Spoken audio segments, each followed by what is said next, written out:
Welcome back, you two. It's so good to have you back. There's just so much to talk about in what's going on, especially out here in Southern California. It looks like I'm going to begin to apply products on burn scars as early as tomorrow, and that's just going to open up a floodgate of people in need of how to deal with this, because unfortunately we're not dealing with per se normal situations of bioremediation. When you add fire and you melt plastics and vinyls and insulations and building products and household cleaning products, you get a smorgasbord of compounds that some of them may have really not existed before. So it's really going to be important to look at degraders and solubilizers to begin the process of shifting these compounds back to things that we, understand a little bit better. And so that's where I really want to go today. And then there's another project where it's a big government cleanup. It's called Santa Susana Field Laboratories. We were supposed to be doing a pilot this winter, although the fires just scattered everybody to the wind. And so we're probably going to try to regroup next month, which is sad because we missed our window for this year. Whether we can get that window extended or not, to be determined. But there's a lot going on out here as far as, the need for what we call in situ cleaning, because the typical environmental engineering firms are all about digging the soil up and then hauling them off to other states where they can dump them, which should be illegal. I mean, nobody should be allowed to say, oh, bring your toxic shit to my state and dump it on my soil for a fee. Mm-hmm. And then they maybe build a school atop of it and, some communities around it. And, nobody's the worse for wear. I got one going on right next door here. This whole coast from pretty much Point, what is that? Obispo, St. Louis Obispo, all the way down through San Diego was all drill sites. These were all, wells back in the early 1900s. The pictures are just absolutely horrifying. They're just right next to each other, all the way up the coast. And, during those times, they wildcatted. So they drilled and drilled and drilled till they hit something, and then the shit just blew all over the place. They capped it, and then they bulldozed it into a pile and dumped it. So there's like 3 or 4 mountains where they dump this shit right here. And one of them, they're building a new development in front of it. and where I live, like my neighbor said, when she dug her foundation, they hit these giant pockets of this old, we call coal tar. So coal tar is a catch-all for all hydrocarbons. It doesn't matter whether it's a degreaser, gas, oil, whatever form it's in, whether it's raw, crude, sweet, doesn't matter. And so they had to bury the hole as fast as they could before the inspectors came, because they knew if an inspector had seen that, then they'd be forced to go through bioremediation, and who knows how many years that would have taken. So, and I know my dog, Poe, who's been trained on hunting out coal tar, will periodically after the rains bring me a big chunk of it. So it's all throughout this whole area. And it's sad. And I've done bioremediation on my little garden out back just so I could grow some grasses and some flowers. So this is a big thing, and I think it's only going to get more and more put into the spotlight as this new regime has come in and started highlighting the abuses of the money that's being spent and where it's being spent, instead of, hey, let's fix the roads, let's fix the bridges, let's get some new green jobs going, instead of lining everybody's pockets. So the time is ripe, and I'm excited to have this conversation with you guys. I'm sorry to go on a soapbox to begin it, but as you can tell, I'm pretty enthusiastic about all of these different products, whether it's biochar, biocomplete compost, muncher juice from the ESS system. All of them have bits and pieces of what we need. And it's just a matter of saying, okay, what do you got? What do you know that your product does? So I'd like to start there today, if that's all right. And I don't know which one of you wants to chime in first, but I'll leave that up to you guys. Go for it, Mary. Yeah, well, I was just thinking about how timely this was. Last week we started our conversation in one area, or 2 weeks ago, and we said, "Oh, we got to think about this. We got to talk more about bioremediation." And now talking about, the purification process of fire, but then what now is being melted into those fires, like you're talking about. These are all, petroleum. A lot of them petroleum, hydrocarbon derivatives, or so I think it is really timely that we're talking about this again. I don't know enough about the coal tar, except that from what we've seen, microalgae is being utilized with bioaccumulation and bioabsorption methods that it has in its cell structure to help clean those kinds of things up. And it's funny because, we really want to be doing more of these cleanup projects. We really did focus our efforts there in the beginning. We wanted to do everything in the beginning with this algae. We just, being one of the first on the repair scene billions of years ago, we know that what it can do. But we were, needed in agriculture after COVID, and people couldn't get their N's and P's and K's. But this has always been really a place we wanted to focus, because we can grow a clean algae cell and provide a lot at volume for places like you're talking about, with, I think low cost and high efficiency. They've been proven to be really reliable and efficient in bioremediation of wastewaters, of hydrocarbons, petroleum hydrocarbons, of heavy metals. Let's talk about heavy metals. I mean, that's one of the main areas of research around chlorella and many other microalgae species. They're so good at absorption of heavy metals that you really have to be careful with how you grow them for food grade needs, because that's one of their mechanisms that they're really good at. A lot of these studies have been in, oil spills, like you're talking about, or in wastewater treatment, but we haven't talked about in-place impact, in those kinds of studies like you're talking about. And yeah, decades, there are literally school children playing over the top of dumping, grounds everywhere all over this country. And so we should be talking about what are the most highly efficient and reliable organisms to break those down. We have conversations around this right now, but we are not shipping enough algae out, as much as we want to be in these spaces. So I think it's really timely. We have a ton of algae sitting at the lab and a ton of need. So how do we marry these things together with, your efforts? And that's what I was thinking about tonight when we were coming on. I said, I just kind of want to put a call out and wave a flag in the middle of the concert arena and just everybody come over here. We're going to work on this together, and want to know what's out there and how we can combine these things together at a quicker rate and a more efficient rate. Absolutely love it. Camille, would you like to add? Well, when I think about the role of algae in bioremediation, I just think about all of the other tools that it plays well with in these systems. And, we have growers that will come to us and say, oh, I have, too much of this heavy metal in my soil, or I have a really high salt content, or I have really high nitrate in my pond, or, whatever their particular instance is that they're navigating.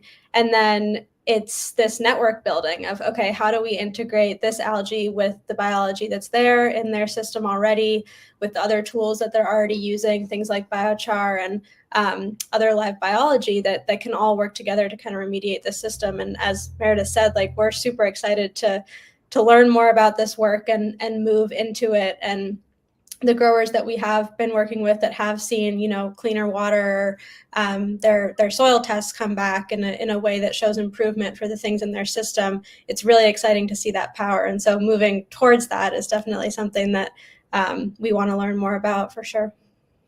Yeah. That's awesome. Yeah, Camille, I was just thinking about our past conversations, those last two conversations with Wriggle Brew, with Sam. Yeah. And he should be in the mix right now talking about this too. And I was so impressed. He creates a vermicompost product. He was studying his succession of what ifs is what I was really impressed with, how he describes how he went. And I may not do this justice, but he went through studying worms to break down polyfluorocarbons. Oh, the PFAS. PFAS. And plastics. And so what he studied was, I think these worms could break down these compounds and these molecules. And what he then kept discovering is that it's the microbes within the worms that are breaking down these and then isolating those types of microbes in order to create a better product that does break down these. PFAS. Yeah, exactly. And, we're seeing a lot more of that over and over again. We're realizing, hemp, it's always been doing this. Bioaccumulator, there's sunflowers, they've always been doing this. We're asking them to do a pretty hefty job. So we should bring in some recruits, like the right recruitment to mix it up a bit. A whole field planted in sunflowers, they're all remediating in one way. But if you bring in hemp and algae and the vermes and all of these things together, then we could really increase the rate of remediation. And I think a lot of companies, in the past, they do get very set on the kind of remediation that they're doing or the kind of product that they have. And we really don't have time for that. We really all need to be layering in as many solutions as possible, regardless of if you're under the same roof of a company or not. So that's what we're doing today. I'm very excited, to talk more about that. I hope some of the listeners here and people joining in too have some good connections that they can, recommend here too. Oh, I agree 100%. And yeah, whether the mass majority of the audience is, into this or not, I know that a lot of them do because they care about the soil, because they care about their plants. It interests them, right? Mm-hmm. And yeah, there's a couple ways to look at it, and I'm glad you brought up hemp and sunflower.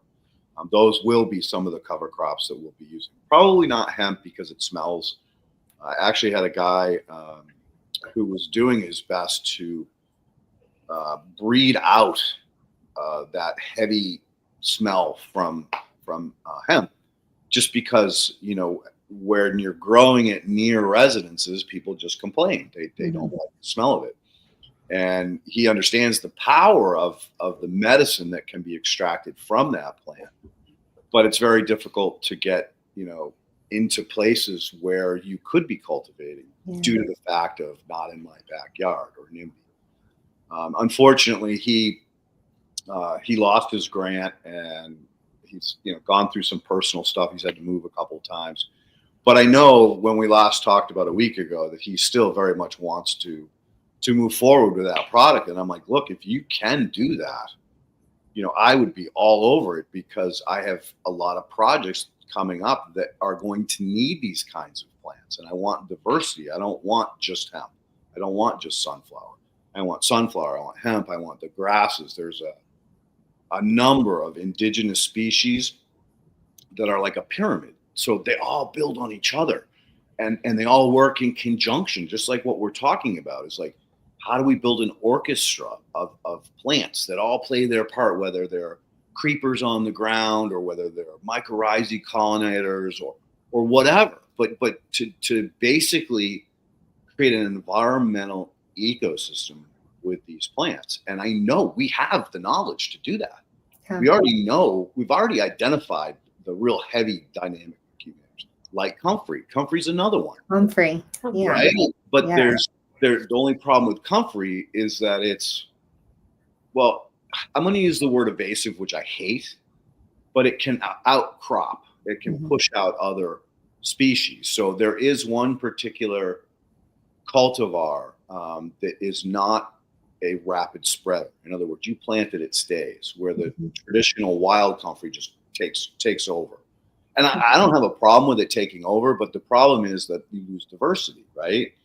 If you're just there to clean it up and get down and dirty as quick as you can, then yeah, maybe that works. But I think that the bigger picture is that we're going to have a way bigger impact on breaking down the secondary and tertiary, et cetera, byproducts that come from this. So here's a great example. A good buddy of mine, working at a university in, I think it was Georgia, Furman, was part of mentoring a PhD student who was trying to clean atrazine, which I can't believe we still use that, you guys. That's like the #2 herbicide that we use in America, and it's banned everywhere else in the world. It's horribly toxic. Changes friggin' hormones, males into females and females into males. It's nuts. Anyway, her goal was to use white rot fungi in breaking atrazine down. And she was successful in turning it into a secondary metabolite. Now, unfortunately, secondary metabolites are just as toxic as the primary compound. She reduced the half-life, which is a great step in the right direction, right? It's all about, starting to knock these things down. But again, it fell short. So he called me up and said, hey, by any chance, do you think your product would have an effect on it? And I told him of my past experiences dealing with coal tar and some other toxins. And I said, you know what, dude, it can't hurt, right? It can't hurt to try. I'm a big proponent of using multiple organisms, not just 1 or 2 strains or cultivars or strains to do the work. So why not? So they did it, and it came back non-detect. So now we know that the bacteria, the degraders and the solubilizers, once that fungi punched a hole in the compound, they could come in and get to work on the ends that were left frayed and just mine it back to the point of nothing. And we know too that with the right diversity of plants, that's going to only encourage these bacteria to multiply, because not only will they have a food source of this toxic compound, but they'll have the exudates coming from the plants to support their expansion. So yeah, I'm sorry, I didn't mean to soapbox again.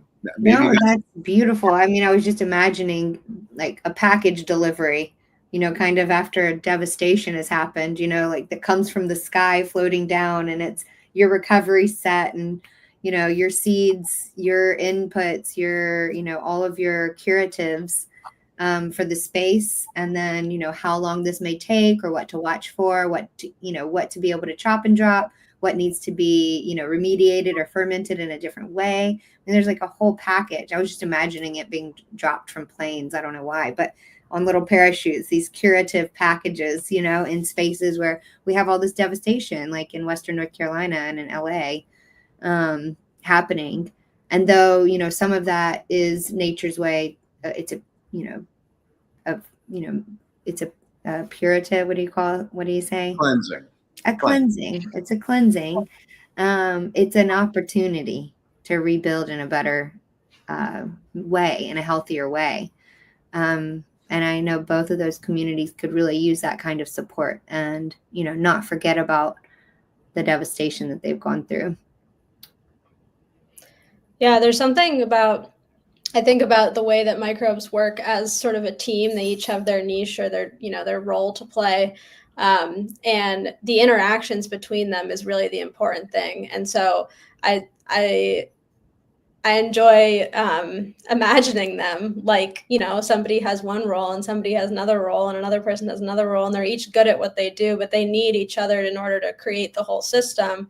And so when you have this package of whether it's, added biology or native biology all working together, is when the benefit really comes. And Merideth and I have been talking a lot recently with our growers about microbial recruitment and how there's a signaling, there's a communication pathway of plants that are growing to signal what they're needing and when. And, these pathways of nutrient uptake and nutrient cycling are turned on, but the roles of the specific microbes that are needed in those environments in order to work with the plants and work with each other is really about recruitment of who's needed in that role. And And I think about this in these bioremediation settings, because if you're able to provide the package, whether it's plant diversity or microbial diversity, then you're giving the opportunity, you're giving the work to those organisms to do. And it's less work that we need to feel like, okay, I need to, add into this system in this way and this system, but really that system can do it on its own. And that's the sort of restoration that happens in these environments. Just to add that. Beautifully well said. And Merideth, you'll laugh. I bought the website EdenBomb.com because I believe in exactly what you said. Is, imagine if I could come up and just shoot a friggin' water cannon of all these organisms, the foods and everything that they need to establish, right? So one of the strengths of my product has always been that I have a tremendous amount of suspended or dissolved organic matter. So when I make my compost extract, it looks like chocolate milk, right? You can't see through it. It looks like chocolate, dark chocolate, not milk chocolate, dark chocolate, friggin' water. And when you set this down, you could set it there for 24, 48 hours and it doesn't settle out. That's how well that it's blended into it. Each one of those tiny little dots that makes it so you can't see through there is a microaggregate. So it is a piece of organic matter that is a condominium for all the organisms to attach to, establish their community or family within. And when you apply them, now you're not just applying an individual organism who isn't going to have a chance of survival because it doesn't have food, it doesn't have water, and it doesn't have cover. The three most important things for anything to be successful. And I did a tremendous amount of documentation early on with this other gentleman from Eco Land Management, Elm, James Sotillo, and he struggled. He had 12 geotote brewers, and he would make his own compost, which was okay. And then he'd put the compost in these bags and then brew it. Well, when he was done brewing, it looked like, like slightly dirty water, like seriously, slightly dirty, right? And he used to get shit. He would laugh about it. He goes, "Oh man, every time I spray it, people go, look at you spraying dirty water again," right? And so when he met me and saw what I produced under the microscope, he was like, "Oh my God, how did you do that?" So I explained to him the process and the way I did it. And so he's like, "All right, I have, this project, this project, this project. I need help on all of them. When can you start rolling out product?" So I started rolling out product immediately. And one of the things that we noticed almost out of the gate was the fact that we were treating what's called engineered soil. So this would be putting greens, sports turf, parks, recreation areas that have high traffic. And they're made of 99% sand, 1% organic matter. So how are you going to establish fungi or protozoa in something that you put water on and it drains right through it, right? Mm-hmm. There's no structure. There's nothing to hold these organisms in place. And that was what his problem was. It didn't matter how many times he applied, he could not get them to establish. So one application of my product, guess what? Bam, everything bonded together. He had fungi, he had protozoa, he had nematodes within 2 weeks of trying it. And typically we would do 2 to 3 applications. And then the top 8 inches of that sand was now soil, literally. And I accredit that to those little tiny particulates of organic matter. Mm-hmm. Again, there was some paramagnetic forces. I won't get too crazy on you guys, but I do use a vibrating screen. And if you've ever looked into kymatics or cymatics, mm-hmm. Use sound to project. Yeah. So we know that there were charges put onto these pieces of organic matter, and that's what helped them bond to the sand, which helped them turn that sand into functional soil. Like it didn't matter how much it rained, it drained. It never turned mushy or muddy, because you can't allow a putting green to turn mushy or muddy. You'd lose your job, right? But it drained. So it bridged a gap in understanding how to turn a sandy or an engineered soil into a healthy soil very, very quickly. The same is true in other types of soil.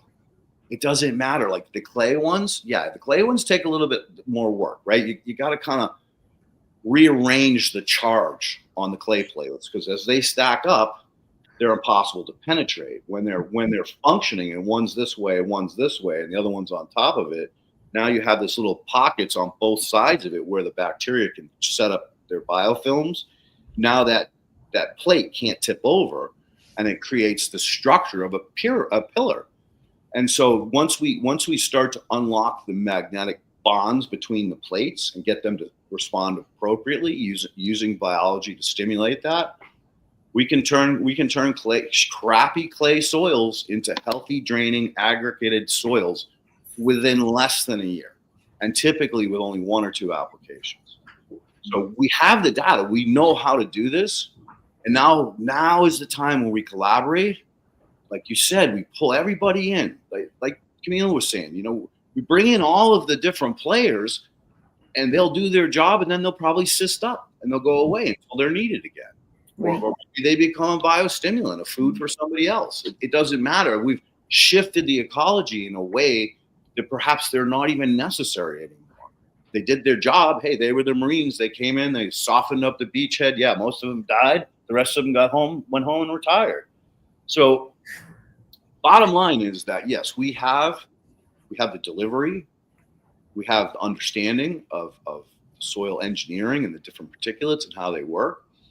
Now it's a matter of going, okay, how do we appropriately do that? Mm-hmm. What is the percentage of algae? What is the percentage of microbiochar? What is the percentage of fish brew? What is the percentage of a biocomplete compost turned into a dissolved organic matter? Mm-hmm. And I can go on and on. I mean, there's so many different products that really work that I have verified as a beta tester that they do in fact work, and they do in fact have organisms that we're looking for. Where do you even start with that, Meredith? Oh, it sounds like you got a good start on it. We just need to disseminate the information. Oh, I think that's brilliant. And just to be able to tell people that in a repair situation in very hard soils, that it's not 5 years. We hear that 3 to 5 years number over and over and over again in the work that we're doing. And we, in the background, we're saying, no, it's not necessarily the case for so many people. They'll call and say, oh my goodness, I'm already seeing these changes in biological activity and in remediation of heavy metals and those things. So I think it's just about disseminating the information and really showing people there is a way. One question I'm interested in that we don't have an answer to, that you may get a lot, is, if we start these practices, how long will we need to apply algae? No, every setting, it's about context. If you're asking for production every year and you're pulling for high production, you're going to need to replenish the system and help it along and those sorts of things. But in a repair scenario, I cannot see that you would need to do this for very long, like you're saying, a year or two. And then, hop on to the next place of need. There's still a lot of need out there. And then some people will be reversing what you do after you leave.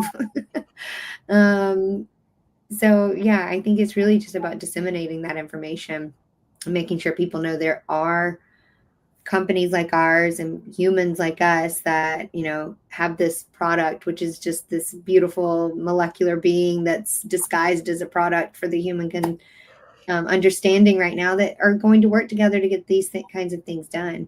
Could we be a part of a relief package? Somewhere there, I don't know. And to bring in the context of the individual situation is key. Like, I think one of the things that I say this all the time to farmers when I'm talking to them is, like, I'm learning more from this conversation than they maybe think they're learning from me, because I'm gathering this context of their whole ecosystem, the history of their land and the history of their practices and what their goals are and everything about this environment that they exist in. And obviously every environment is different, but bringing that context into the situation and then connecting that context to, okay, we got people down the road that are doing this, slightly differently with a slightly different soil type, but in the same community.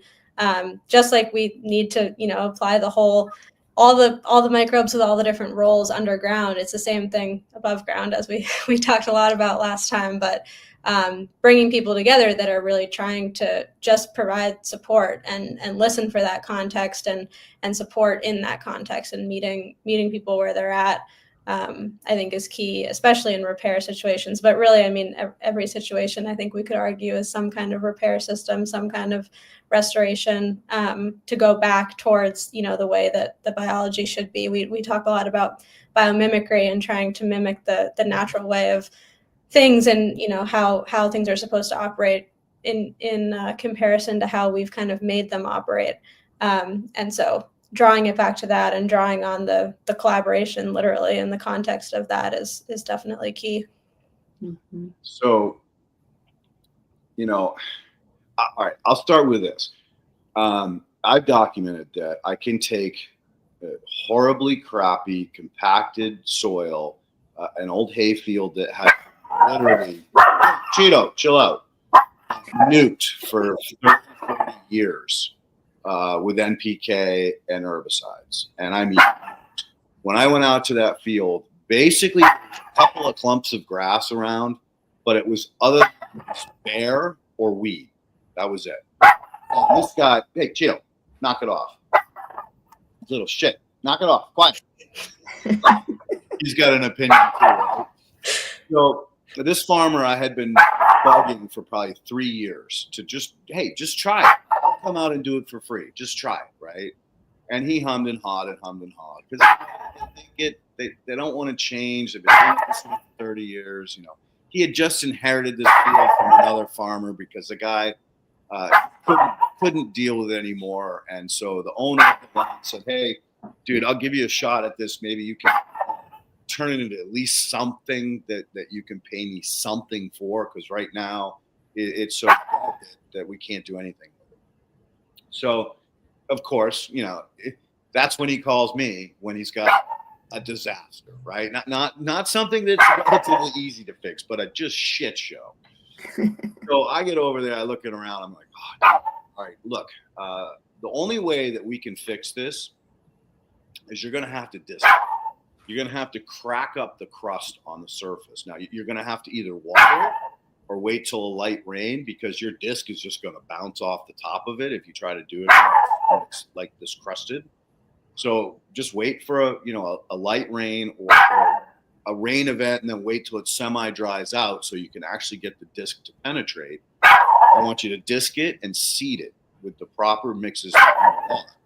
And as soon as you've done that, I'll come back in and I'll fill your tractor up with, he had a boom spray. I'll fill your tractor up and you just boom the whole thing.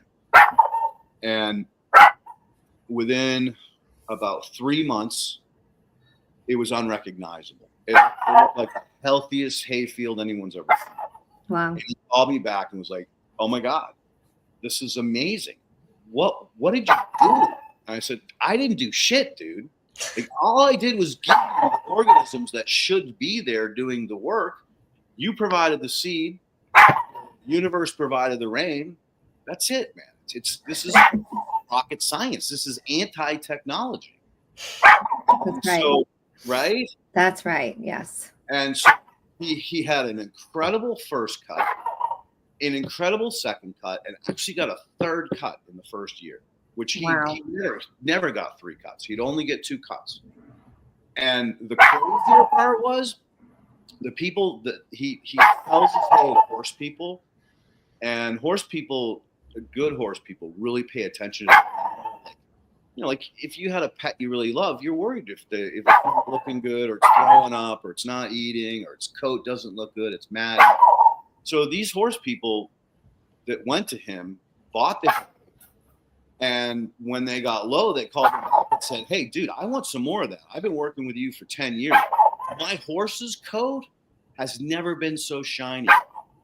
The horse is not jiggy. He's just mellow, chill. He's not, getting all tweaky. Like, what was in that hay?" Nutrients, Right? sustenance. This is how powerful this shit is when it's done appropriately. So he sold out, as soon as he cut it, man, dried it, it was sold. And so he was really excited to transition all the other 12 fields he had to this methodology. And his wife got horribly sick, and he decided he had to retire. Mm-hmm. And he gave it to his son-in-law, who went right back to things. Yeah. You know, this Meredith is the stuff that breaks my heart over and over and over again. And you do not know how many projects I've got across the country where it's spec'd, acquired by the Save the Turtles or our Seashore Foundation, that no pesticides, no synthetics can be used.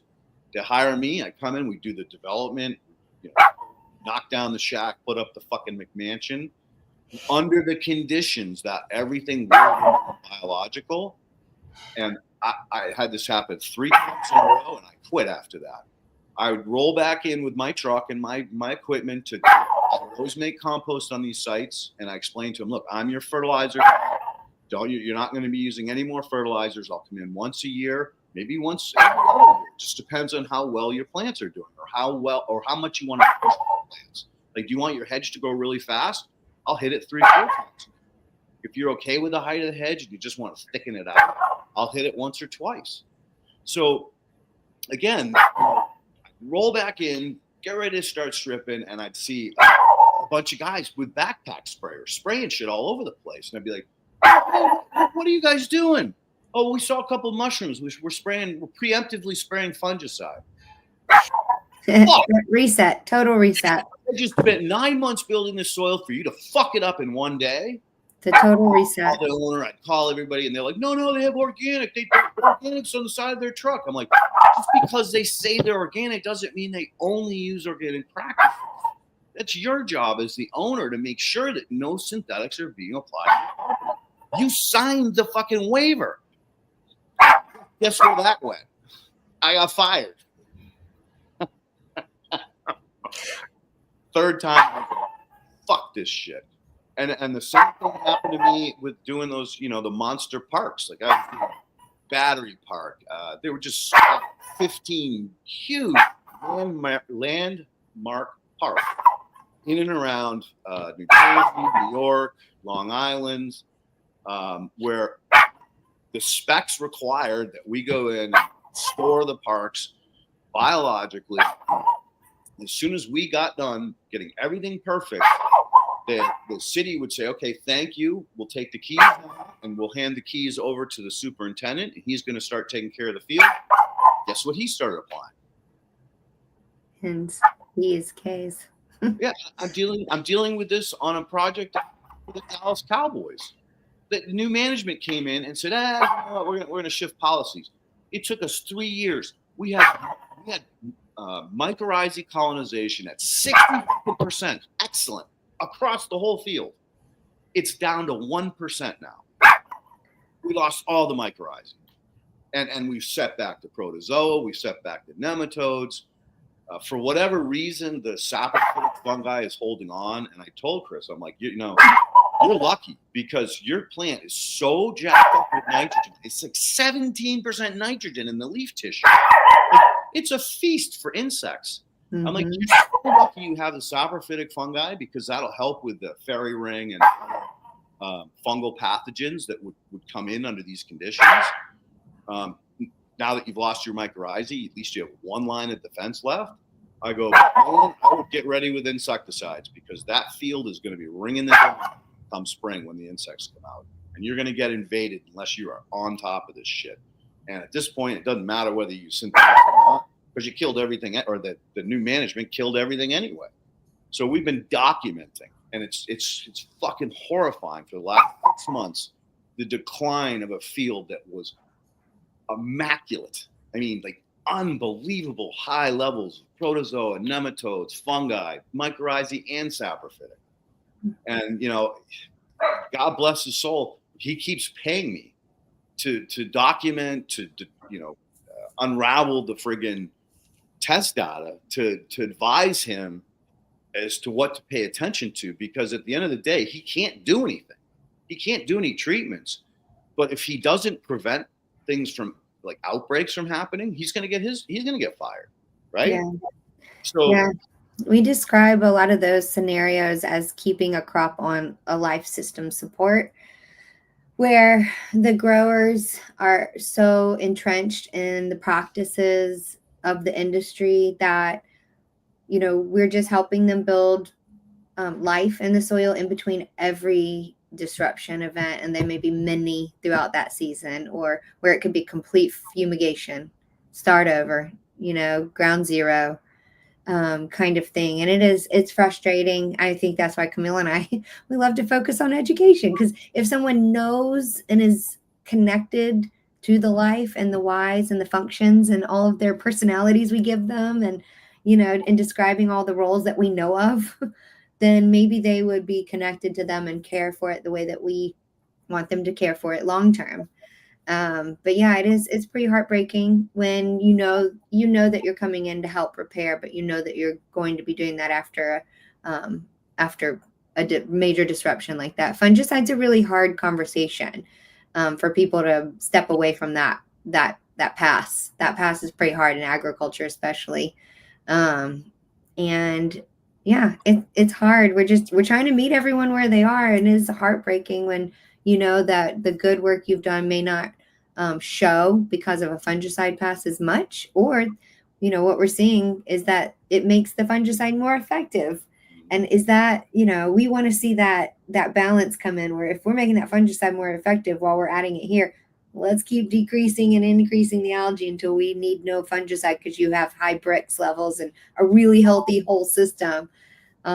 It's really, it's a hard conversation. Yeah, I feel you.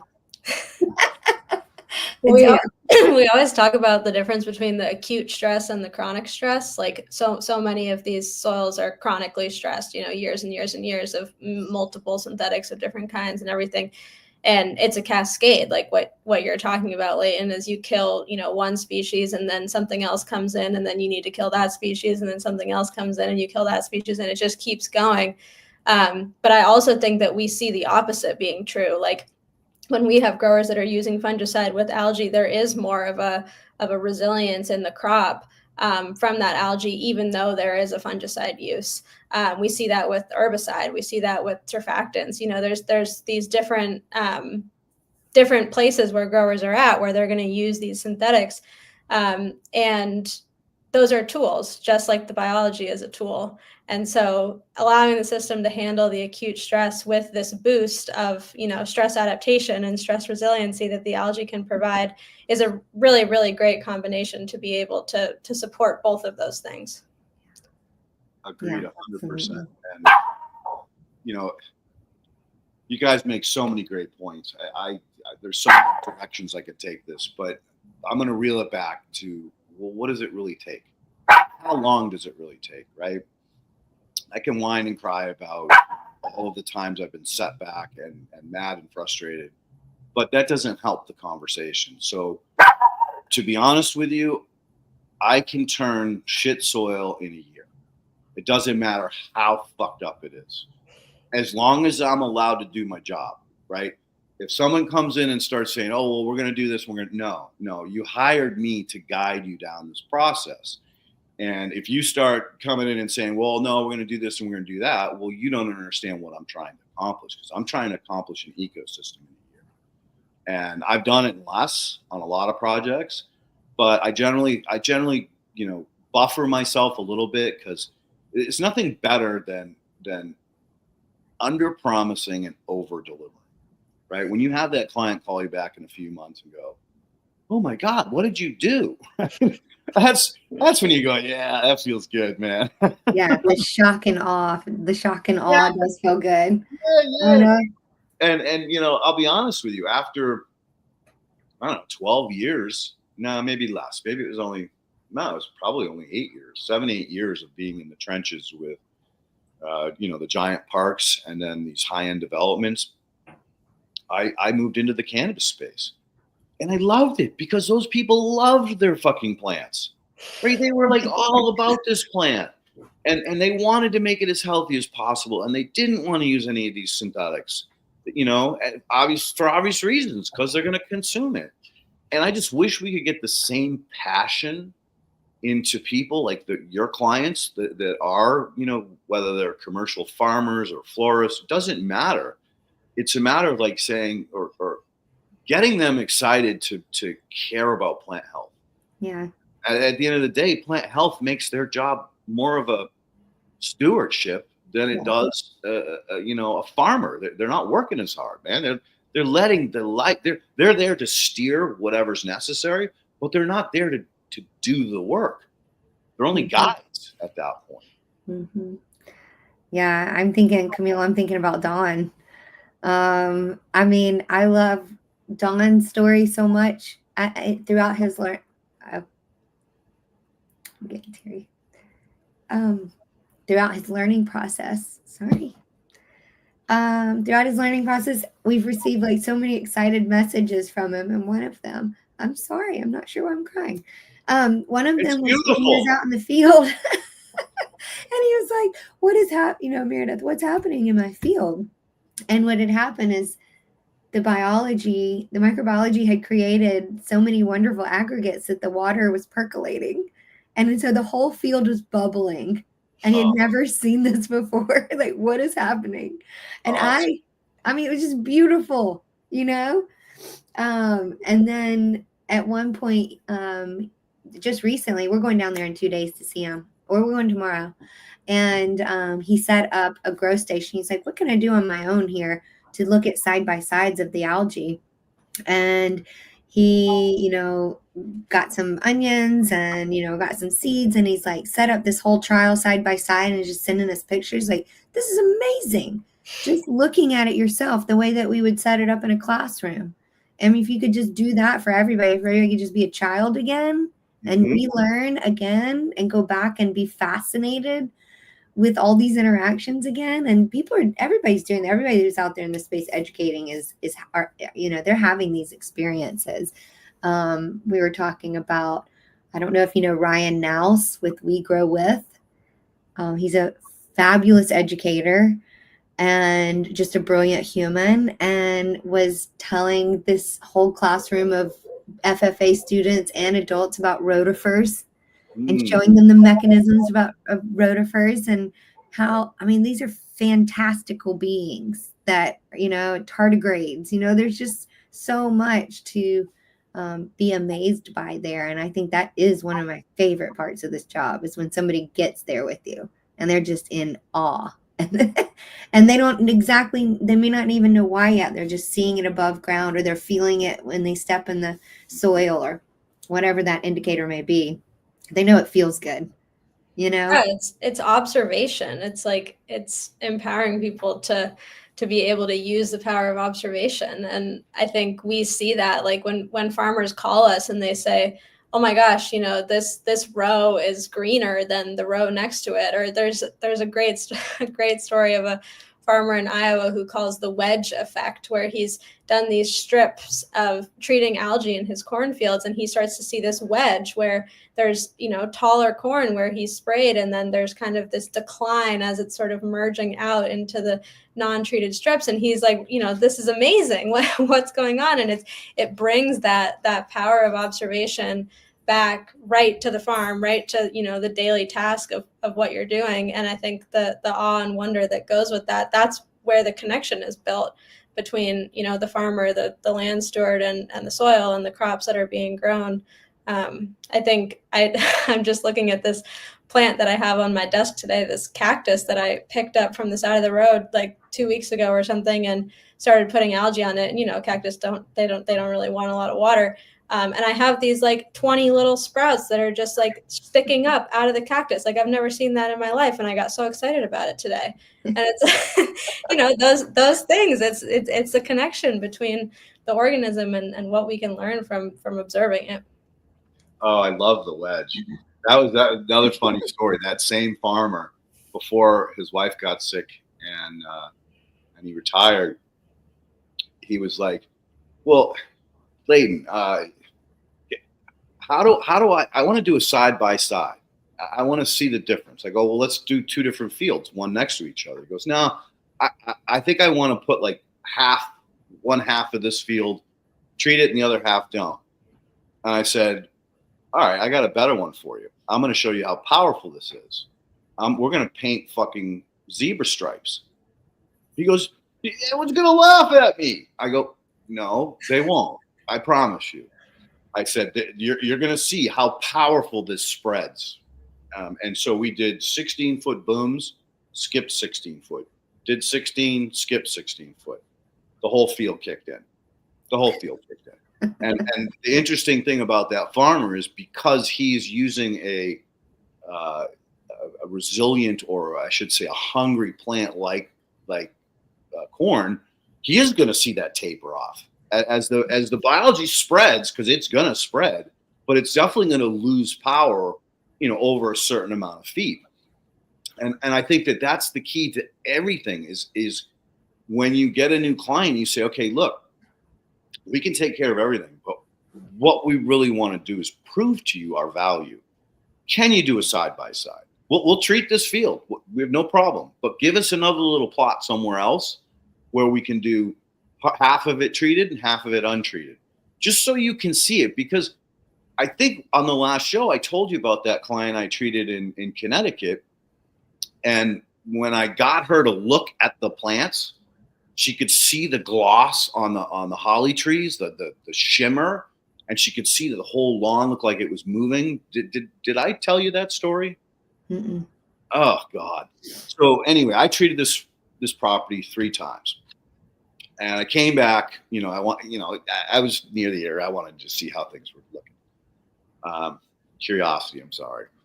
Anyway, she caught me. She caught me in the driveway, just standing there like this. Scary, right? And she comes around. Is everything all right, lady? Is everything? What are you doing? I go, oh, I'm just admiring everything, Jeannie. She goes, well, what are you admiring? I go, all right, look at the gloss on this holly tree, and look at your neighbor's holly tree. It's the same species. They're not far from each other. And she's like, oh my God, this one is so much more shiny. I go, look at your lawn. She looks at her lawn. She goes, it looks like it's kind of moving. I'm like, yeah, it's insects. Look at all the butterflies. Look at all the birds you got in your trees. Like, you've got an ecosystem going here, man. Look at your flowers. Look at the color of those flowers and how many there are. She goes, I did notice there was a lot more flowers this year. And George told me that he cut flowers and they're still healthy in the vase, and it's been 2 weeks. Normally I get like 3 or 4 days out of it.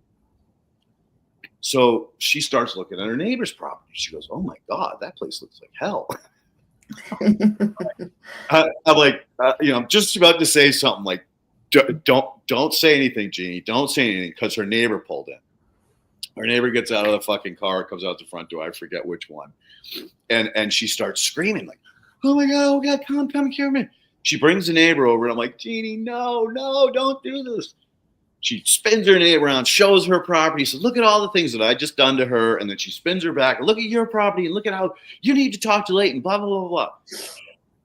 2 weeks later, a landscape company came in and ripped everything out, down to bare soil, and planted all new grass, all new trees, all new bushes, and continued to treat it with NPK. And guess what? A year later, it looked like shit again. And she blew, I don't know, $500,000. That's the insanity. Yeah, the insanity of fucking humanity. So bottom line is that, without that touching the palms of Jesus's fucking nail holes, I'm not going to believe it unless I can see it, right? That's real.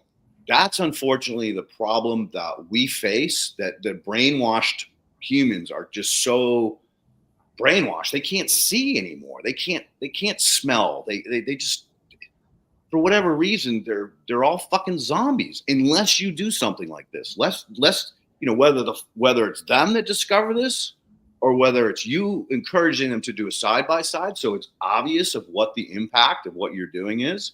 Mm-hmm.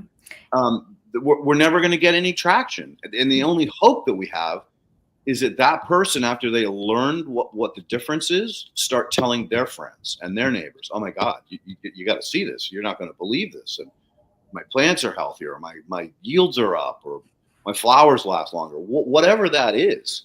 but it all starts with that little education piece where it's undeniable. They cannot deny what they're seeing or what they're feeling or what they're smelling, for that matter. Yeah. Yeah. And I agree. I get to the point where I'm scared that it's not going to move quickly enough into humans helping the repair that is already in effect all the time on Earth. But I also see, and we were just talking about this today, the rise of the awareness of the gut biome and the rise of the awareness of fungi and how many different various cool things they do. Those things are all, these things are rising up together. The rise of the, knowledge that we are being poisoned literally in our food system through our chemical use and through the products that we buy. All those things are all happening at a more and more rapid pace every year over the past 10, 15 years, more and more, and definitely at a accelerated pace in the past 2 years. That there's a reason for that, that consciousness is rising and everyone's, sharing a lot more about what they know and what they've experienced in their bodies or what they see and believing what they see rather than what they're told. And our DNA wants to evolve out of this space. Literally it's needing it and it's feeding it at the same time. But I think it's a good time. I think that there's a rapid regrowth and participation that's happening with it. This is a good day. I'm saying that I could be down in the dumps about it tomorrow, but I believe globally there's a shift, definitely. And I know this is a cyclical shift. This was said decades ago, before the Green Revolution, mid-Green Revolution, all of these things. But I'm happy to be seeing the pace, and it's exhausting, of the need and the interest grow right now. Yeah, it's definitely growing. I think focusing on the momentum, those are the days that we we feel better about the state of things. I know when Meredith and I can talk about the momentum we're seeing with the growers and with, whether it's research that's come back that's fascinating and we're learning from it and we're able to educate people about it. I was thinking, Leighton, when you were talking about your side-by-sides, how we've gotten a lot of feedback, and I've seen this with the cows that I work with up in Michigan of animals choosing nutrition and choosing biology, and with no, very little human control. We've had a lot of growers put out a hay bale or some kind of silage that's been treated with algae and one that hasn't, and just leave them out in the field and see what happens. I know Dawn, who Meredith was bringing up, has done that, rolling out hay in the field and just walking away and seeing where the cows go. And it's consistent. They're able to sense the nutritional density. They're able to sense whether it's taste. I don't know, I'm not in their brains, but they're choosing what they want. And I think that, our bodies can do that too. Of course, when we eat something that is nutritious, we have a particular feeling about it, and the health benefits, and listening to that and leaning into that as momentum, as we're talking about, is definitely I think a way to move forward. Yeah. 100%. And when you guys go to that field to Don's place, bring a straw and drink some of the water. I guarantee it's purified. No, there's this thing. I love to use it as a teaching tool for new clients. It's a documentary that you can watch for free on YouTube called The Symphony of the Soil. And halfway through the documentary, there's a guy at Rodale, my old stomping grounds, who sets up 4 clear jars. And he has a funnel on the top of it, like a upside down Coke bottle with traditional agricultural soil, and then 2 intermittents, and on the far right is a purely organic soil. And he takes 100 mils of clear water and he pours them in. Well, in the traditional agricultural field, 95% of the water goes right through it, and it's all cloudy and nasty and very turbid. And on the far right, the organic one, he pours the same 100 mils of clear liquid through. A very small amount, maybe 10%, comes out, and it's crystal clear. The power of biology, right? That's right. Like a rain simulator. Yeah. We've worked with lots of folks that will do that, and you can see the jugs underneath. I think about Meredith and I both have experience working with permaculture systems, and one of the things that people will teach with, mechanical water treatment is essentially that, like filtering water through, whether it's stones or gravel or some level of clean soil and biology, to be able to clean water to some degree further than what, the input that went in. You're totally right. It is a filtration. Yep, and it's mineralized. It's Yeah. got minerals in it, and other secondary and tertiary metabolites, like vitamins. Who knew, right? But if you think about it, 200 years ago, we drank out of every stream, every creek, every lake. We drank out of the groundwater. I mean, even I, as a kid, grew up on my grandparents' place. They had one of those pump wells. That well was only 10 feet deep, and we drank that water, and it was delicious, right? So once we get these systems back up and running, we will cleanse our groundwater. We will recharge our aquifers if they haven't been completely collapsed with real mineral water. And it doesn't take that long. It's Right. just a matter of starting and doing it on scale, so that the aquifer is not just getting a drip of clean water. It's getting like a huge surface area, releasing that, pure clean water down into it. This can happen. We can do this. Mm-hmm. So anyway, I didn't mean to go off on the water tangent, but Yeah, I think no, that's why we're all here. We're all fellow water protectors. I was thinking about this documentary that was made as this documentarian was walking up the Seine River, and am I saying that right? The Seine River in France. And documenting people's stories along the river, and just different parts of the river. There would be a very old couple who was fishing there again, who used to fish when they were younger. And then up from them, they weren't swimming in it anymore. And it was parts of the river. It wasn't even the whole river. It's like the cleaning system, the self-repair system works even in these small, we know this, in these small water cycles as the river's even flowing through. And then it changes from generation to generation and back again, and, clean and not so clean and things. But the point of the documentary was that it is constantly changing and moving. And once they started, or they closed a plant down upstream, a year later, it was clear water and they were fishing in it again. And yeah, that biomimicry is so important in these spaces where we're trying to repopulate an area of devastation, just like we started out here at the bioremediation conversation, that we can quickly repair together, more together. you want to hear. I'm sorry. Go ahead, Camille. No, I was going to say, so much of the effect is like thinking about what is downstream from you, and that could be literally on a river, what is downstream and what is the effect, whether it's supportive or detrimental.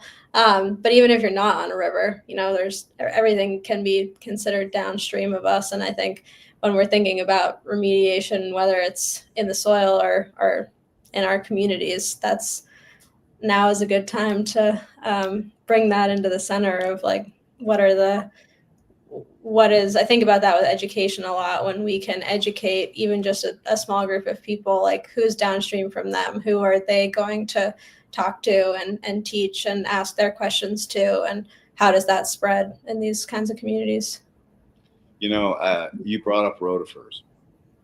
They are the instruments that support the cleansing of water. The reason I say that is that, first of all, rotifers feed one of the stages, the larval stages of fish. So fish have 4 stages: egg, then they have a larva where they have a little tail start to come out. Then they grow into what's called a fingerling, and then into a fish. So in that larval phase, they live on rotifer. And that's why we have to stock all of our lakes and rivers is because there's no rotifers left. The rotifers have all died due to the fucking synthetic fertilizers and pesticides. And this was one of the first things I did when I got behind a microscope and started to understand how to use it as a tool.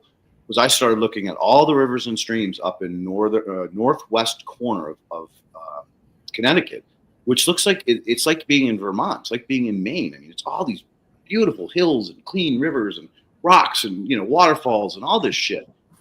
No rotifers, none. And it broke my fucking heart because I understood.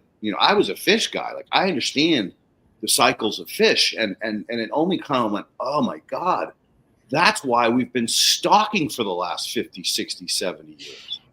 Because we kill the first things to die are those most sensitive organisms, the rotifers, because rotifers are amazing because they can live in anaerobic or aerobic environments. We call them facultative anaerobes, but they're a heavy lifter. They're a powerhouse. Plus, they got the 2 street sweepers on them. Yeah.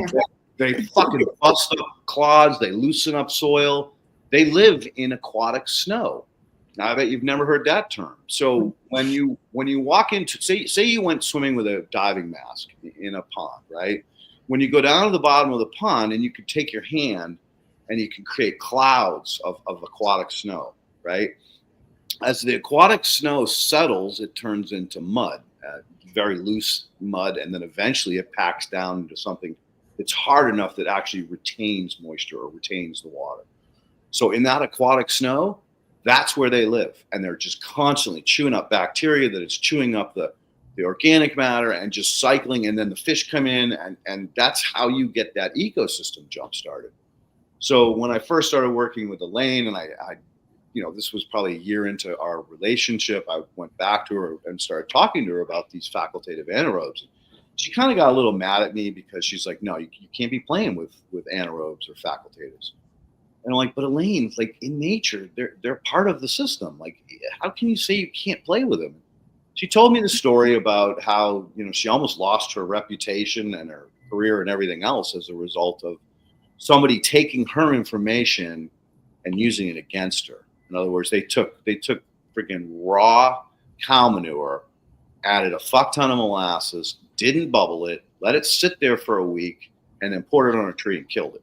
And said compost teas don't work, compost extracts don't work, right? So I understand that she could not teach me these things because I could turn around or I could tell somebody else and they could use an experiment to shit on her again. And we know why they shat on her. It's the freaking chemical companies, right? They don't want shit like this around. They wouldn't be making any money if we used these, algae and compost extracts.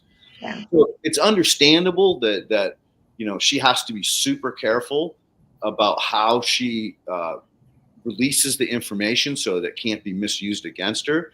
But she gave me her blessings. She's like, you're a responsible guy, Leighton. You're not trying to make millions of dollars off people. You're not trying to become the next Bill Gates or Elon Musk. Your heart's in the right place. You're doing this for the right reasons.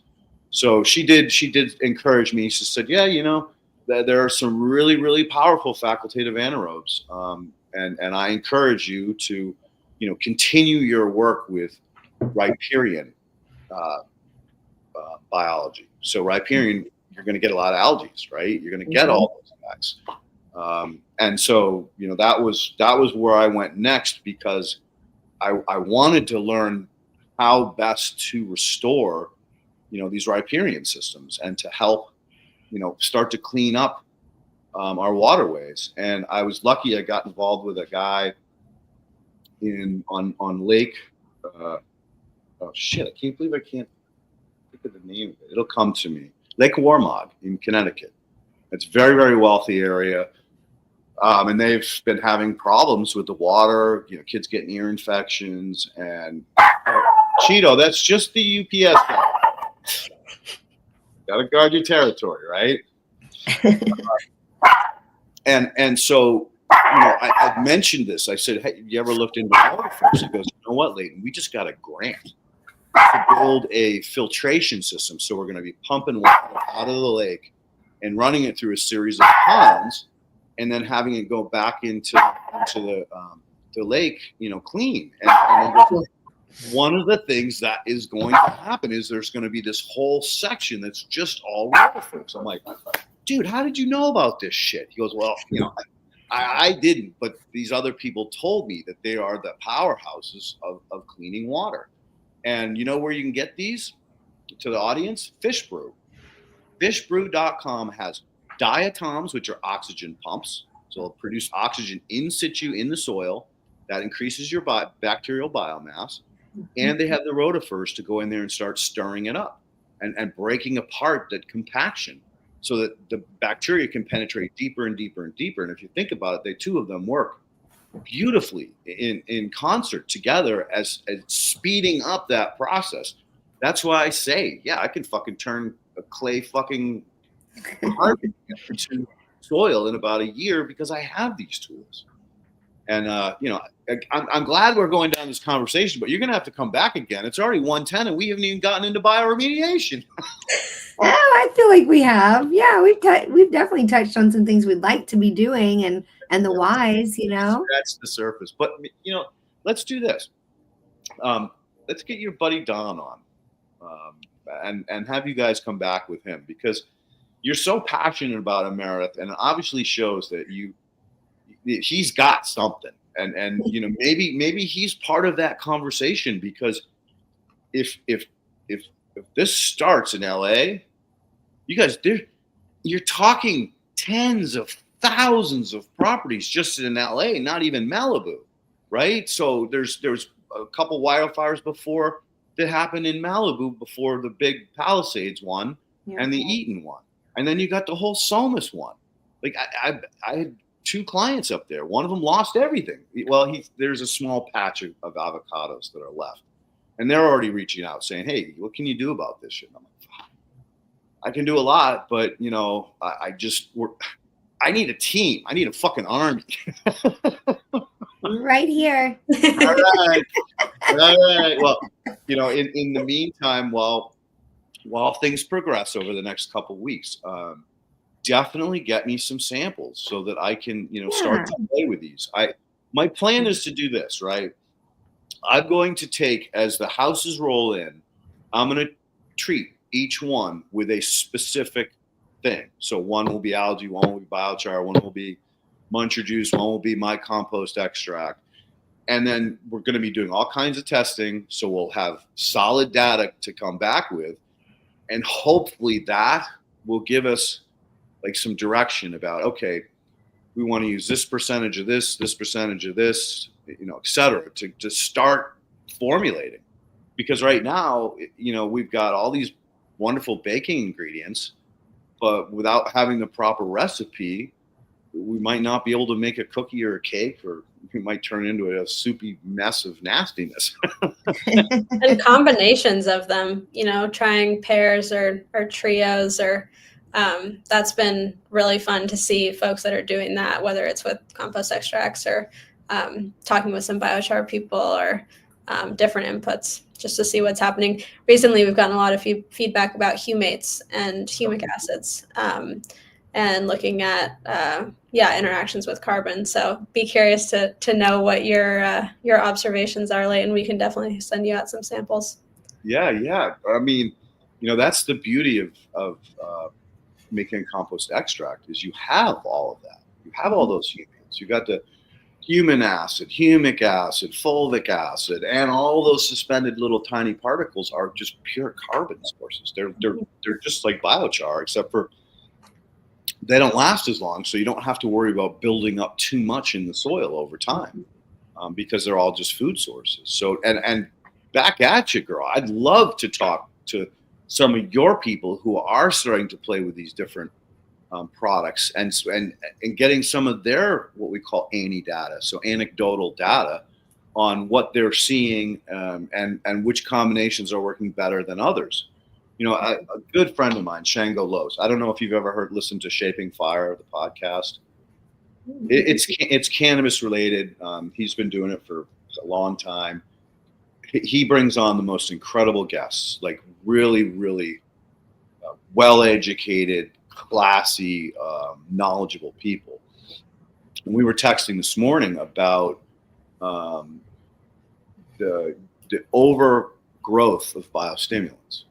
And I mean overgrowth. And it's a bad thing because there are so many people entering the market promising all this shit, and they're selling shit. They're selling 1 or 2 bacteria. It's not really going to work. You might get a little green up, but we're not talking about establishing an ecosystem. We're talking about replacing NPK with another product that you got to constantly use. That's not the solution. That's not how you fix shit. Anyway, he asked me about a company that I had beta tested for fish poop. So that's not fish brew, that's fish poop. And I told him, I said, yeah, they sent me out a jug. I took a look at it. I scoped it. I wasn't impressed because they really didn't have any predators, and they're the keys to the nutrient cycling system. So without predators, yeah, you're just spreading more bacteria. And to be honest with you, yeah, I'm sure that there are solubilizing and perhaps even degrading bacteria in here, which is a good start, because a lot of those are been eliminated from our soils, which is why the toxins build up, which is why the salts build up. And so he said, well, do you know anybody who's a biostimulant expert? And I was like, 2 things. First of all, Armory sucks. Armory's fucking pay to play motherfuckers. And they're putting urea in products and calling them 100% organic. They ought to go to fucking jail for that shit. And I go, another company who I have decent respect for, it's called Biome Makers. They do genetic DNA testing. Yeah, we work with Biome Makers. Yeah, and they're doing a lot of work with biostimulants. But again, it's a pay to play. So you pay them to do the experiments on fields, and they give you back information and reports and stuff that you can use to market, right?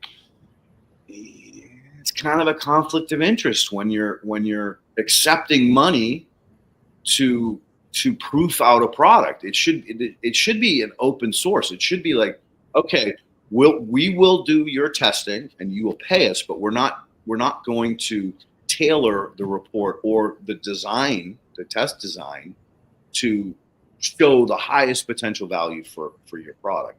Yeah. Because otherwise you can't trust the data, and it bums me out because I'm actually working with them too, Meredith. I just sent. I don't know if I'm not sure if we didn't do a product testing for a fee or anything with them. We just, right when we started, we were mentored by Al Toops, who is an amazing human who used to do business development for them in the U.S.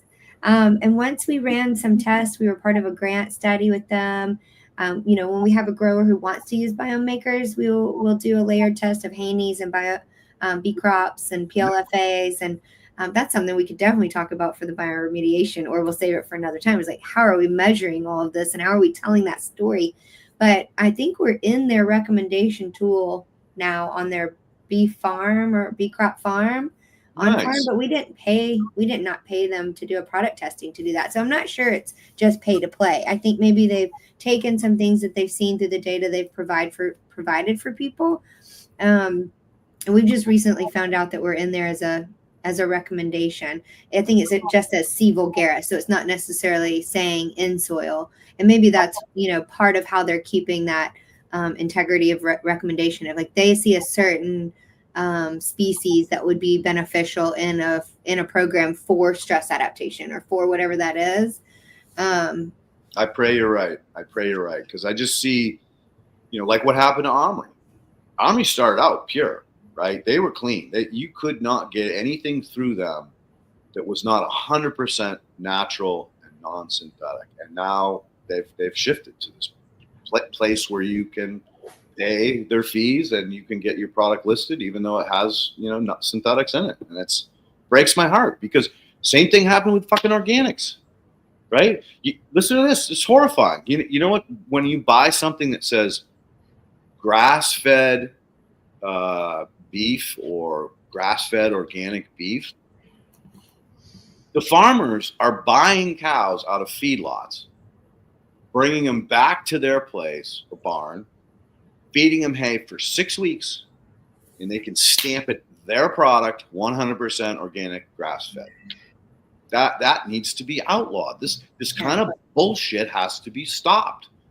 So I'm gonna get off that horse real quick before I get crazy. And I'm gonna talk about measurements on burn sites, all right, or whatever. Whether it's a toxic spill, or whether it's long-term pollution, or whether it's a burn. Some of the metrics that I'm planning on using out of the gate is a company that specializes in fire remediation and testing. Typically, they are the company that you hire to come out and deal with it. But some of them also do the testing and aren't what you call full circle. Because I don't want to work with someone full circle because they don't know all the tricks and trades. There's no way that they've done the level of research and field work that I've done, let alone combining with you guys and some of these other peoples in the industry. So we're going to use that as a standard for testing before the application and 2 weeks after. I chose 2 weeks because that's kind of soil food web protocol, is that if you apply compost extract and you come back 2 weeks later and you're seeing fungi, you're seeing protozoa, you're seeing nematodes that you did not see prior to that application, then you can pat yourself on the back and understand that you did impact that soil in a positive way. Mm-hmm. So we're going to use 2 weeks as the baseline. Now they're going to be testing heavy metals, all the toxins, the hydrocarbons, etc. Prior, and then 2 weeks post treatment. And if we start to see reductions, then we're going to go ahead and say, okay, we've got something. Now it's time to do DNA. So on the next project, we will do a DNA battery as well as the toxicology reports prior and then after our treatment, and see who's doing the lifting, right? That's part of tailoring or creating the recipe for each individual sites, because as Camille said, every site is site specific. You're never going to have, unless maybe they're neighbors, right? They're never going to have the exact same condition. And damn it, even with neighbors, right? This neighbor grew this stuff and this neighbor grew that stuff. And so there's going to be a different microbiome in the soil. So some of those are the kind of steps that I've been kicking around in the back of my head as to how to approach this cost effectively too, because these homeowners, they just lost everything. Yeah. And you're going to come in and start charging them, thousands of dollars for all these crazy tests. Without the tests, we can't prove anything. So we need the tests. And, at the end of the day, I still got to pay rent. I got to buy food. I got to pay for insurance. I got a couple puppies that I don't want to let starve to death. So I can't do it for free on every job, right? And so the woman I'm working with, we're trying to come up with a pay scale, a sliding scale that allows us to provide the services. We're looking at various ways to offset the cost of the testing because it'll be open source. So anybody that's trying to do this will have access to what we've accomplished so that they can then take it upon themselves or hire someone like us or someone or us even to help them through these steps. So that will also help to lower the cost of the exact recipes or the exact testing that we need to start validating what we know, but we can't get. And so, that's some of the steps I'm thinking about. And maybe you guys, maybe you have some other suggestions, something I'm not thinking about. No, I think that's in the same line of thinking that, we know that it's really important for people to hear the story above ground of recovery, of, how we repair and how community comes together. And so that's kind of how we thought about our data story. How do we tell the story of what's happening below ground? What measurables are most user-friendly, affordable, but also precise? And, data that's aggregated over a certain crop. With some companies, they have a lot of data in these areas. And with some companies, they have a lot of data in other areas. And, really kind of layering the technologies like that, like you're talking about. And, it's interesting. We've asked our analysts or our consultants to come in and work together on these different tests. So we'll have, the Haney, PLFA, B Crop, or Rise at Bio, which is another shotgun genomics company. We really love working with them. Tissue samples, and then all of that data and coming together. And I think 2 weeks ago, one of our consultants said, "This was so great. You brought all your other samples, because we'll go through our one sample for these growers, and they won't bring their, all the other tests, or like Malic 3 plus Haney, and comparing those plus the DNA, and we're getting a more complete story than we've ever had." Plus, the people who are their specialists in each of these technologies are getting to crosstalk more than their company was intending for them to do, because we're asking them to really work together. It's the same kind of mindset, and that's why we had, Camille knows, I keep saying this, we had 4 epiphanies in 1 week from all of those, reviews with our growers and what's happening below ground and how that's translating to what we see the plant, directing. And it was amazing. But we're learning at a very rapid pace. Camille is working at a very rapid pace to translate all of the good data into a good story for everyone. We would love to share that with your viewers here. We have a live document that we're updating constantly with these stories, anecdotal plus statistically significant. It's all important. And we're really focusing on how to tell the data story. Love it. Yeah, the data, I spend a lot of time thinking about, like, there's no importance of data unless you can communicate it, and communicating it is very dependent on who it's being communicated to, and like what their goals are, and what they care about, and what we're trying to do together. And so telling the data story is something I feel like I'm kind of in the trial by fire seat right now of, like, I write something out and I'm like, all right, does this make sense to me? And then I'm like, oh, I'm not sure, I'll rewrite it. And does it make sense? Okay, it makes sense to me. Does it make sense to, the farmer whose land this is? And having those conversations, I'm just grateful for the reciprocity, I guess, that goes through these communications, and the just the softness of it. It doesn't feel it doesn't feel like fire all the time. But I do think that measuring things for efficacy is very important, and to do that efficiently can be hard. The cost is a huge barrier. And then there's the time, and sampling and understanding the sampling and making changes. I was talking with a farmer the other day about mid-season decision-making, which is something that we have been, looking at specifically with people who are trying to reduce inputs, but being able to, collect a sample, get the sample run, look at the sample, interpret it, and then make a decision all in the middle of a farming season is like, a ton of work for somebody in July who's trying to run a farm, yet can be such a powerful tool to then be able to, say, reduce input or, save cost in this area. And that's something that I guess is kind of a goal of ours moving forward, is like, what are the opportunities to support these growers in ways that really can change something relatively immediately, within the season. And learn from that and be able to kind of adapt, because we had so many people this year just say, this was the worst year ever. And then there are other people who said, I had the best year ever. And it's just unpredictable. And so, trying to take that opportunity to have those pockets of, all right, let's support in this way of trying to understand what's working here and what's not, and talking about that with transparency. Yeah. There's a couple companies that have come out with another big piece of the puzzle, and that is that it's a monitor that you stick in the ground. It measures pH, conductivity, moisture, wind direction, weather. It's just like because like you said, I have farmers that have really knocked it out of the park, and other farmers that had the worst year. Well, why? Right.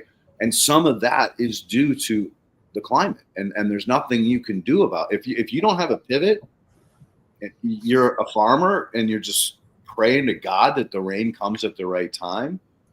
That's horrifying. And I have a good buddy of mine, a client that had the year before a fantastic year, and this year or last year he did all the right things. He did everything he did before, but the rain just never fucking came, and so he didn't get the yields. And why is that important? Well, because you have something, metrics to measure it against, so you can say, hey, you didn't get the rain, but here's the other pieces of the puzzle. Here's your rhizos report showing that you don't have the level of protozoa you had the year before, probably due to the rains, right? And so all of a sudden, you have I loved the way you said it, Meredith. Your story. You didn't. It's not data points.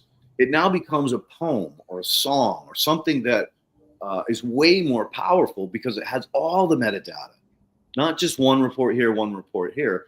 It's painting the picture, telling the story, like you said, about all of the conditions, all of the variables, and that's really how to steer the cart, steer the car, steer the vehicle. Because at the end of the day, you can this testing can get cost prohibitive. But if you have enough experience because you did the series one or two times, and you've connected with a higher level with the plants through, touching, seeing, smelling.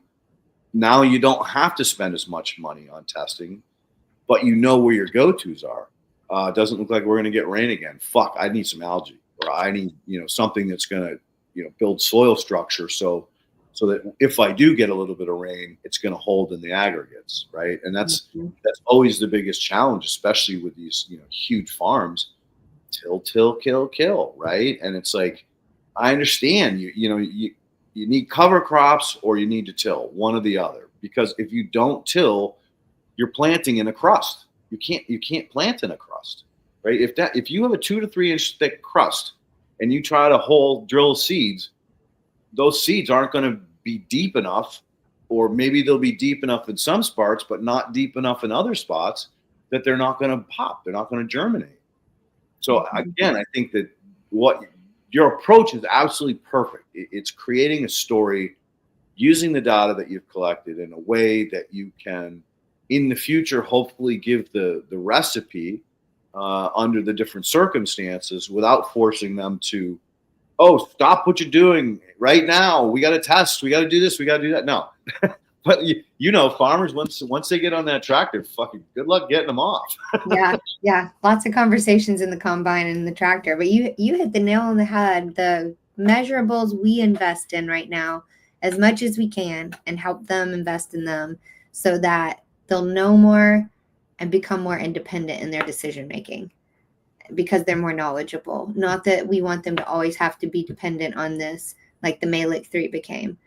Here's, same or more nitrogen as last year. That's the only measurable that we're going by. We don't want to recreate that system. And yeah, you said it. That's why we're using them just solely as educational tools. We're learning so much at a rapid pace. They're learning so much at a rapid pace. There will be more to learn in an adaptive, very dynamic system. Like, how would you ever know exactly what you're supposed to have for next year unless you just become more attuned to your field, your plant, your soils, your aggregates, your weather, and all of those things. But yeah, you're right. It's costly. It's cost prohibitive for a lot of growers to run the kinds of tests that we are running in some of these programs. And we hope that won't be the case at some point in life for them, but we'll utilize them in order to just show that data story and connect people the way that we were talking about before with what's happening below ground and how much life is proliferating and supporting you. You have so much support there. If you support them, they support you. And then, if you can see that in data points, you're more apt to steward that and take care of it. Yeah, there's a big element of risk mitigation. I think that is key. Like you said, Leighton, about, you get a drought in the middle of the summer. All right, what are you going to do now? And I think there's the response to that, but there's also the planning for that and trying to mitigate risk before that happens, because as we all know, it's an unpredictable world we live in, and there's a lot of risk. And so being able to I mean, risk is just something that is so tough in farming, like that, people are very adverse to taking risks, rightfully so. But being able to mitigate possible, whether it's from a fire or a drought or flood or anything, and how you can set your soil up for success to be able to manage that. Mm-hmm. Amen. Well said. Shit, look at we blew it. It's already freaking half past. It's already been an hour and 35 minutes in, and we didn't get nearly where I wanted to go. But there's more time and there's more future together. I see that. All right, good. I'm counting on you girls. Like, I'm gonna need all the help I can moving forward. I'm just gonna get friggin' buried with shit, and hopefully I'll be able to reach out to you guys and be like, hey. Absolutely, we've got a good support system and a good team, and we would love to welcome you in and support any efforts out there, especially. Yeah. All right, back at you. I'm here if you guys ever need me. All right, and look, there are some tools like fishbrew.com, which I would recommend that you look into for specific farmers. Their product is a little pricey, but it has all the solubilizers, right? Potassium, phosphate. It's got nitrifying bacteria, and it's sweet because that's part of the aquatic system. They will not survive if they cannot convert that ammonia into a nitrate. Everybody's dead. Mm-hmm. And so you have a super high abundance of those organisms along with the diatoms, and the actual application rate is one of those like yours. It's like, how can that possibly work? Yeah. That's not enough to do it. So again, I think that the future is all about collaboration. I think the future is all about trading information, open sourcing, communicating what we've learned in this situation or what you've learned in that situation, and then how best to share it to all the people, because it's going to take a village, man. It's really going to take a village to turn this shit around. And I think the deeper we go, the more we realize how deep we got to keep going. Yeah. Right? That's the sad part about it. It's well, hey, it's job security for you guys. You're young. You got plenty of time. It just puts a fuck ton more pressure on me to get shit going. But not with help. Right. Not with help, but the help is important. Help on the way. Slipknot help on the way. I love it. All right. Well, we got a couple questions, so we probably ought to get to them. Okay. We don't know what's involved in the questions. Well, actually, the first one is for you directly, Leighton. About turning sand into soil. What important tools of stuff from California, or importing tools from California? All right, Perpetual. The best way to do this. I know you're over in somewhere in Northern Europe. Is to start with compost. I just recently did an experiment where I took compost that was absolute crap. It was totally hydrophobic. I had to build rice paddies. I posted about this on Instagram. I had to build a rice paddy and flood it so that the water would actually start to penetrate into the compost. Took probably 3 or 4 applications, at least 2 weeks to get it moist. The key is to turn it into chocolate cake. If that organic material is like chocolate cake, you ball it, turn it into a snowball, an organic ball. You're at the right moisture level. Then, as these two girls would tell you, go to your nearest stream. Go to a safe place to start harvesting aquatic microorganisms. Put them in a bucket, keep them warm. Watch till it foams up. Once it starts foaming and turning white foam on the surface, maybe it'll be a little discolored for you. That's when you want to apply it on that moist chocolate cake. Come back in a month or two. Then you take that shit and you get a 5-gallon bucket, a paint mixer, and a cordless drill, and you turn it into dissolved organic matter. And you will know when you've created that chocolate water and you pour it into a mason jar and you let it sit there and it doesn't settle out for 2 days. Now you got fire. You apply that to your compost. Now you got everything you need to basically turn shit sand into soil in 1 or 2 applications. Well, I always remember the story you tell about the one park you worked on, Leighton, where they couldn't rip things up and it was a high sand content, and you were just using the biology to create exudates to bind everything together. That's one of the wonders of biology. They can make these things that bind your soil structure together to make aggregation. So it's actually 2 things. It's paramagnetic, which is when you vibrate or oscillate. And the other is extrapolymetric substances. A great example of that is a biofilm. So when you're fermenting, you're creating those extrapolymetric substances. When you're composting, you're doing it to some degree. But when you create dissolved organic matter, which is what I've just explained to him, that's how to speed up the process. That's how to really launch it. Fantastic. Do you ladies have anything you'd like to add to that? Use their algae if you can get it. I'm sure that would help too. No, that sounds like a delicious recipe. Yeah, I agree with all of that. Yeah. Okay, and then this is coming from your guys' YouTube channel.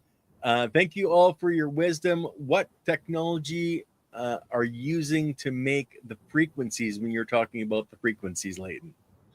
All right, so what I use is a concrete vibrator.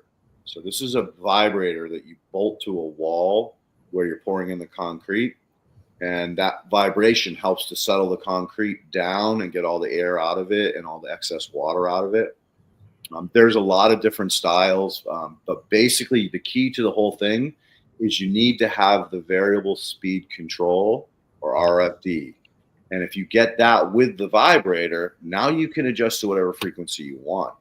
And if you do this, dude, it's so cool. You can start playing with water and watching all these shapes. You can tune it to a hertz and then play a song, or find a note on a guitar or on a synthesizer and figure out what note that is and how the vibration is the same.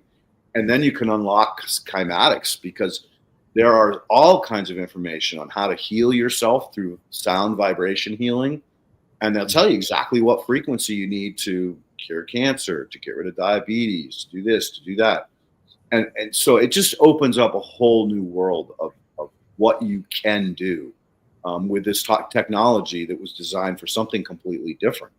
So I typically, after I make my compost extract, which I use a washing machine for, I then run it through a stainless steel screen, which has been strung like a guitar string. It's kind of a bitch to make these things, but you build a jig and you stretch this shit as hard as you can, and then you bolt it.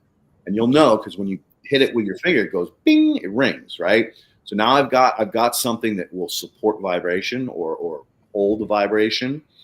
Then I put the extract that comes out of the washing machine through that, and I can screen it to different levels depending on who I'm working for, what I'm trying to do. If they're using a watering can, I probably don't even screen it because it's 1/8-inch holes.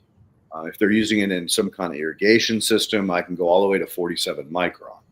So bottom line, what that does is that it, through the vibration, through the kymatics, it gets the organic matter to just release the liquid. And that's what it's all about, because I can't ship saturated compost because it'll go anaerobic. I've got to get as much water out of it as I possibly can. And I even have to press it after that to get it to about 40% moisture. But bottom line is, once I've vibrated that, pressed it, I can rescreen again, and I put it in a bucket, and it turns into Rice Krispies. So those little pieces of vibrated organic matter start to bond together, and they turn into these little tiny aggregates. So that's the power of vibration in organic matter, is that it charges the electrons to make their polars strong, or their poles stronger than they were, so that they do bond quicker. And that was the key to the whole sand job. That thing was 0.5% or 0.1, 0.5% organic matter. And the reason why it was 0.5% was because they were using nitrate fertilizers. So when you use a nitrate fertilizer, the biology, the bacteria need to have a carbon source. So guess what they need to chew on to break that friggin' nitrate down and release it to the plant. So you're in a downward spiral on your organic matter, and that was another thing. I was like, well, why the frick aren't you using an ammonium based, so that you're not losing that 1% organic? But this is the shit they teach them in fucking school. It's just use this, just use that, and then the freaking fertilizer sales guys are even worse. It's whatever they make the most money on is what they want to sell you. Whatever the commissions, whatever their highest commission is. I'm sorry, I get a little heated in this regard. Well, and also, guys, if you look back in the playlist, look at Harvest Harmonics. We had a gentleman on that they actually put frequencies into the water being used for irrigation. So that's basically what Leighton is talking about. You can watch that show, and it covers a lot of exactly what Leighton was just talking about. But look for Harvest Harmonics. And another thing you can do too is look into Cy Sperling. He did a lot of work on structured water, which is similar to what I'm talking about. And speaking of water, we have Gerald Pollock coming back on in a couple of weeks as well. Nice. So, guys, yeah, look at all his stuff on our channel. He's been on three times, I think, now. So, yeah, Gerald has a wealth of information as well when it comes to water. And you know what, Ken? I started writing an email last night to James White because of the work that I'm getting waterboarded into. One of the things that I really want to know from him is, do endophytes survive in organic matter in pyroclastic soil? Will they survive, or did we lose everything? Right? Are they still there? Are they in a cyst form? So I'll send that email off to him, and hopefully we can get rope him into coming back on soon as well. Good. And Charlie Schultz, we need to get Charlie back on as well. Yeah, he's a great guy. He's amazing. Girls, did you ever reach out to Santa Fe Community College? We need to do that. On my list, I know. I'm sorry. No excuses, but it's been a busy. Yeah. Hey, I totally get it. We started texting, and then I got friggin' crazy busy, and now I'm gearing up to move. I've been cleaning and packing, and now I'm moving out here. I'm moving a street over, which thank God I didn't want to leave this area. But moving is a nightmare, let's face it. And so for the next 3 weeks, I'm basically screwed. So yeah, I probably won't communicate much, but as soon as I get through the move and get settled into this new level of work, wherever that leads, I will be back in touch. And I definitely want to go further down the rabbit hole of cost analysis on some of these projects coming up with you too, so that we can get product out here and get some test plots and get some testing done. I think the key to the whole thing is that we establish that there's some communications going on right now with investors and other city officials who have resources for the build that would be interested in testing or supporting the testing arm, so that they can help their communities with what we're learning real time. So hopefully there'll be that piece of the funding will come to fruition, so that more and more people, the poor people that lost their homes, aren't suffering financial burdens from us learning how to deal with the whole picture. Because it's, you guys, you talk about crying, Merideth, you walk in there and your eyes see it, but your brain can't comprehend it. It just can't comprehend it. And if you're empathic, oh my God, the anguish, the sadness, the hurt, the loss is just fucking overwhelming. I mean, I was beginning to tell you guys a little bit about that when I started looking for rotifers in the streams and rivers in Connecticut. I hit a wall. I just got so depressed. I was barely able to get out of bed in the morning, because I'm like, I know what I should see in soil. I know what I should see in these rivers and streams, and everything is fucking dead. what the fuck? This is not like suburb. This is like, forested areas with hills and streams and rivers.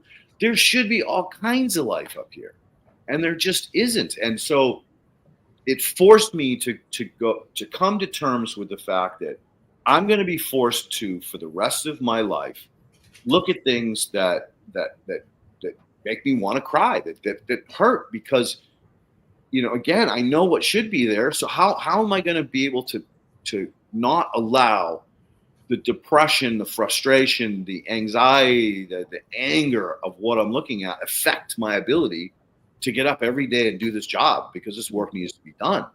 Yeah. And I learned how to visualize wherever I was. I picked the year 1850. Now, the more I'm learning about 1850, I'm moving it back to 1800. But in the 1800s, we had travel, we had communication.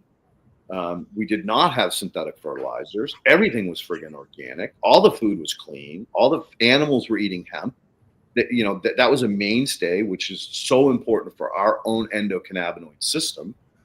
And so it would have been a beautiful world, right? I wouldn't have my microscope, but I could get a fishing pole. Go see with my buddies. Yep. So anyway, maybe that'll help you guys in your paths, because I know both of you had said that, there's days that you just, it's hard to deal, because you know what needs to be done, but you can't always do what you really want to do as far as like moving the fucking needle. And so that's why I encourage you guys to try to figure out some of these strategies to deal with, the bad days, the dark days, when you are frustrated, full of anxiety and anger about how do we get here? How is this allowed to happen? And how is it being allowed to continue to happen? So thought I'd share that. Write a song. We need to write a song, Leighton, and then, all positive about biology and the, bringing the world back into happiness and joy. Either you girls poets? Funny you should ask. I am. Well, there you go. You talk, Meredith. What are you? Come on. No, I was talking about Camille. Camille's got.